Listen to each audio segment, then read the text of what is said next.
सन्माननीय व्यासपीठ आणि व्यासपीठावरील सर्व सन्माननीय राज्याचे लोकप्रिय उपमुख्यमंत्री अजितदादा पवार, त्याचबरोबर बीड जिल्ह्याच्या कन्या आणि राज्याच्या पर्यावरण मंत्री पंकजाताई मुंडे, व्यासपीठावरील सर्व सन्माननीय आणि आज ज्यांच्यामुळे हा सगळा सोहळा इथं होतोय त्या लोकांच्या परिवाराचे मनापासून सगळ्या विजेत्यांच्या वतीनं आभार व्यक्त करतो। खरं तर गेल्या काही दिवसातली बीड मधली जी सगळी राजकीय आणि सामाजिक परिस्थिती आहे, या सगळ्या परिस्थितीवरती कुठलंही भाष्य करणं एक पत्रकार म्हणून हे अतिशय आव्हानात्मक होतं। पण या सगळ्यामध्ये बीड जिल्ह्याच्या बद्दल, बीड जिल्ह्याच्या माणसांच्या मनात जी अस्वस्थता आहे, मला वाटतं ती अस्वस्थता सुद्धा महाराष्ट्राच्या समोर नेणं, बीड जिल्ह्यातल्या माणसाला नेमकं काय वाटतंय त्याबद्दलची अस्वस्थता महाराष्ट्राच्या समोर नेणं हे पत्रकार म्हणून आमची जबाबदारी आहे।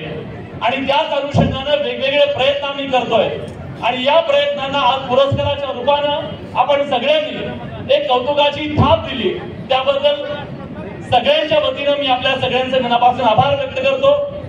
वेळ खूप कमी आहे, पण बीडची ही माती संतांची आहे, ही संतांची भूमी आहे।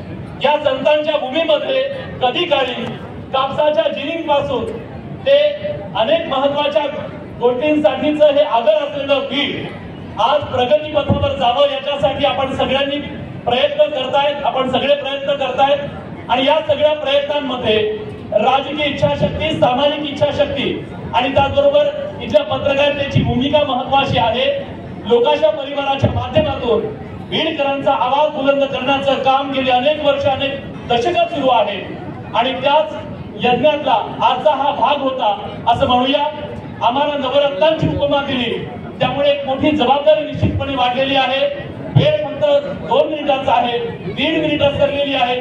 30 सेकंदात फक्त एवढंच सांगतो की बीडची माती संघर्षाची आहे, बीडचा माणूस कष्टाळू आहे, बीडचा माणूस प्रामाणिक आहे, बीडचा माणूस इथल्या सामान्य माणसांवर, एकमेकांवर प्रेम करणार आहे, जाती धर्मावरच्या पलीकडे जाऊन एकमेकांना पुढ्या गोविंदाने राहणारा आहे। एखाद 2 घटनांमुळे बीड बदनाम होऊ नये, इथला माणूस कष्ट करणार आहे आणि त्याच्या कष्टाचं चीज व्हायला हवं। आणि बीडची जी ओळख गेल्या काही दिवसात बनली आहे, ती बीडची ओळख माध्यम म्हणून आम्ही, माणसं म्हणून, सामान्य माणसं म्हणून आपण आणि राजकीय नेत्यांची सगळ्यांची ती मोठी जबाबदारी आहे। आपण ती जबाबदारी पार पाडूया आणि बीडच्या मातीचा जो लौकिक आहे, जो राहुलच्या रूपानं वेगवेगळ्या पत्रकारांच्या माध्यमातून वर जातोय, तो लौकिक त्याला साजेचं काम बीडच्या मातीतून होईल अशी आशा करूया। पत्रकार म्हणून सुद्धा आम्ही तुमच्या सोबत आहोत। आम्हाला आवडत नाही बीड बद्दल अशा गोष्टी हे करायला, झालं गेलं, पण आता यापुढे निश्चितपणे बीडसाठी एक योगदान देण्याचा शब्द देऊ आज या व्यासपीठाची रजा घेतो। धन्यवाद आणि पुन्हा एकदा मनापासून आभार।